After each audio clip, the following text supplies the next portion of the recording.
In particular, one of the most famous is an account that Robert Monroe, who founded the, Monroe Institute and so forth, that the CIA used to use sometimes as a place to conduct advanced remote viewing. Robert Monroe, in his second book, Far Journeys, I think from 1985, basically says that in the course of his astral projections, he discovered that we're living in a control system that is managed by entities who work for a demiurge that's harvesting us for what he called loosh.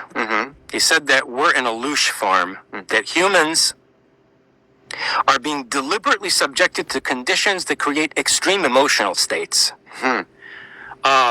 Extreme suffering, misery, fear, terror, ecstasy, extreme desire, pathological impulses, and these are all being used to basically generate a form of energy that they can harvest from the human soul, including after death, where they basically juice souls for the loosh.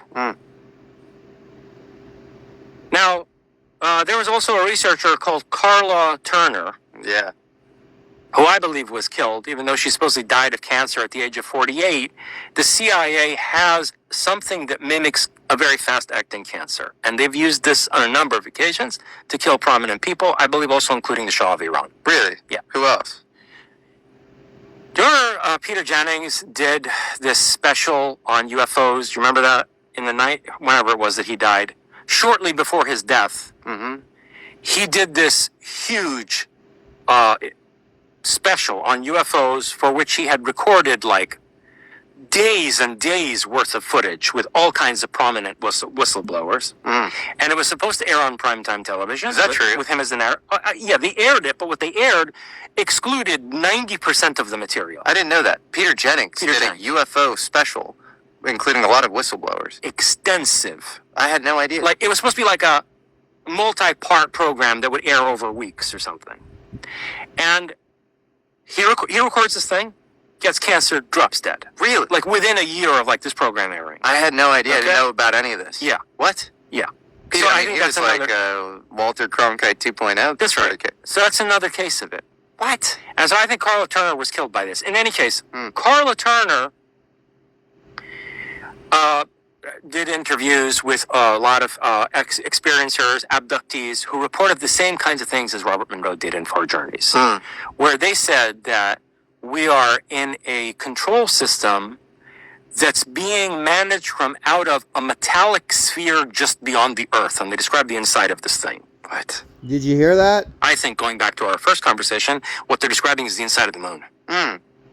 That there is what we might call, using the Soviet language, a psychotronic control system, a kind of spectral technology inside of the moon, which is impinging on and manipulating humans in the afterlife state. What? And it's not omnipotent. Yeah. It's not a flawless system. So it's possible to assert your free will and self-determination in the face of this system, but it's very difficult. So a lot of people have had near-death experiences, for example. They describe being pulled toward this light. It's like they couldn't resist going into the light. Yeah. They tried in some cases, Yeah. but it was almost as if it was an electromagnet, like pulling them into it. Sure. And then when they go into the light, one of the most common things that's described is that people are shown their dead relatives and religious authority figures, like Jesus. And, or like if you're a Hindu, you see Hindu gods, interestingly. I'll give you a terrifying case from a Hindu in a minute. So you're pulled into this light, and then they show you your dead relatives, and they show you Jesus and whatever. Well, here's the problem, Jesse, is that if you look at Dr. Ian Stevenson's extremely rigorous research on reincarnation that he did at the University of Virginia for decades on children's spontaneous memories of past lives. Ed's talking to Jesse. Interesting. All the cases show that the average interval between death and reincarnation is something like, it could be anywhere from 6 months to 3 years maximum. It's usually not more than several years. So when you are having a near-death experience, and your grandmother, and let's say you're in your 60s, in your 60s, and you see your grandmother who died when you were in your 20s, that's bullshit. You are being shown an artificially generated simulacrum of your dead relatives to manipulate you by a psychotronic technology. This is getting By a it. psychotronic technology. You really think that? Yes, I do. Really? And I say that as someone who was, at the bedside, at the deathbed of a couple of my relatives who were experiencing these things. When people are very close to death, they also see dead relatives come around their hospital beds. Very commonly reported. And so in one case was my great aunt, or I was there while she was like not describing to us, she was having conversations with dead relatives that, the other family members knew, oh, that's so-and-so, she's talking to so-and-so as if he's like in the hospital room.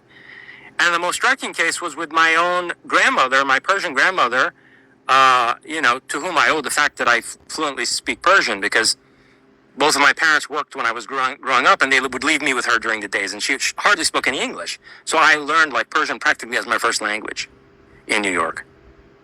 So I was very close to my grandmother, and when she was dying, this exact thing happened. She started talking to my dead grandfather.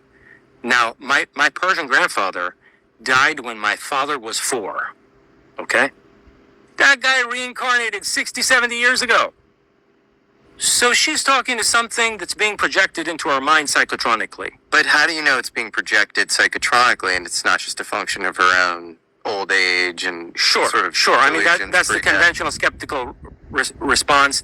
I would say, based on what Robert Monroe described in terms of the terrain of the afterlife through his astral projections, which then other people at the Monroe Institute were able to replicate, and based on the kinds of accounts that, let's say, Carla Turner got from abductees of being taken to places that were not just like space alien bases. There were places where the soul was being handled as some kind of an informational matrix and or energy source. John Lear would say that there's like a soul catcher on the moon, but he also was kind of crazy and would say a lot of stuff that, probably was BS. I guess my point is we don't need to depend. I've heard that, by the way. I've heard him talk about it. My point is we don't need to depend on him. Other people have said this, and let me give you one more example of somebody who's described this is, oh God, I hope I don't get this name wrong. Scott Turner or Scott Trevor or Scott Turner was a leader of a team of remote viewers. And these are private sector remote viewers. I think of the kind who offer corporate services and stuff like that. Who did a remote viewing on the word moksha. Moksha. So what was in the envelope was moksha, the target they were blind to. Moksha means liberation in Sanskrit. It's like how you get out of the wheel of samsara. And so he does this session with his team. And long story short, he comes back with this horrific account that all of them do. Of course, they're all working the same target, blind to the same target, and they're all doing this independently. And then they compare notes. And they said that you can't achieve moksha. Because as you try to escape the earth, there's something that grabs you and bends you back toward the earth. Like if you're a ray of light, it's like it bends the light that's your soul back toward the earth, like what do they call them? A lensing effect. And he said it's originating from some celestial body near the earth, and that it is part of a vast machinery of energy extraction, which was set up in our solar system at the end of a war that devastated the solar system. He said that like millions of years ago, there were these horrendous people who wanted to establish this energy harvesting system here, and wanted to exploit humanity for this purpose. And there was a rebellion against them, and the conflict was waged across the entire solar system. Now, this is interesting in terms of what we discussed regarding Mars in our first conversation, and the apparent devastation of Mars in some kind of a nuclear war, according to Dr. Brandenburg. So Turner and his group said, Turner, Trevor, Scott, whatever, this remote viewer, it's going to be in my new book, Thanosis. But you can find it. Google remote viewing moksha. People were so disturbed by the video that the guy took it down. He has Really? all his other videos up, but he took this one down, but other people uploaded it to other sites. And so he says the rebels who wanted to like preserve human freedom and self-determination didn't want humans to be harvested and exploited this way. They lost the war. And ever since then, we've been inside basically this prison where we are spiritually manipulated and harvested for our energy. When we originally described this site, it's a fence or a grid around a place. This acts as a barrier. It collects and traps people, things, or objects. This is actually an innocent planet that is being used in an unintended way. And this meters the flow and acts as a checkpoint and an access point for an external force. One viewer described it as similar to Hocus Pocus in a way of its energetics that the viewer wasn't familiar with. And it's occurring on a crowded planet. It's a deliberate function that acts as a cage. People have been dispersed here, and a form of perverted injustice is occurring. A third viewer described it as a large naturally formed object like a planet that acts as an animal pen. This is a refugee camp tucked away out of sight, and a magnetic force. It stirs, agitates, and it works in a cylindrical manner, like clockwork over a long expanse of time. In my session, my work described a planetary system that's extremely... The moon is not female. The moon is not male. It is a Death Star. Furthermore, the information of Flat Earth is coming out. They are correct on what the moon is doing, harvesting your loosh energy. It is doing this over and over again. It is a Death Star. It is not feminine. It is not masculine.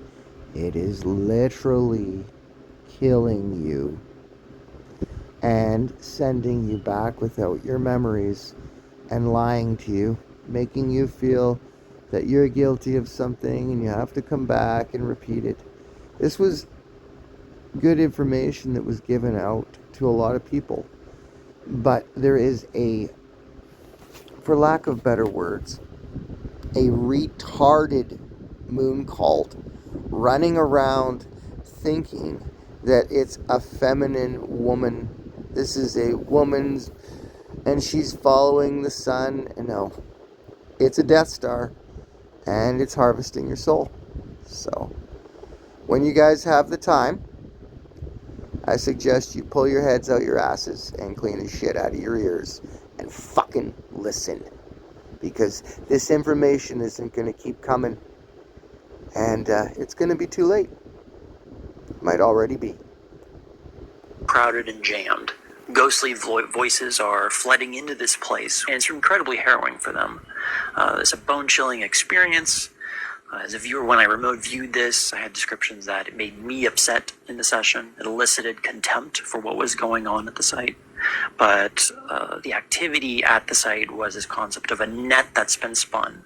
And it's an operation of catch and release on a grand scale.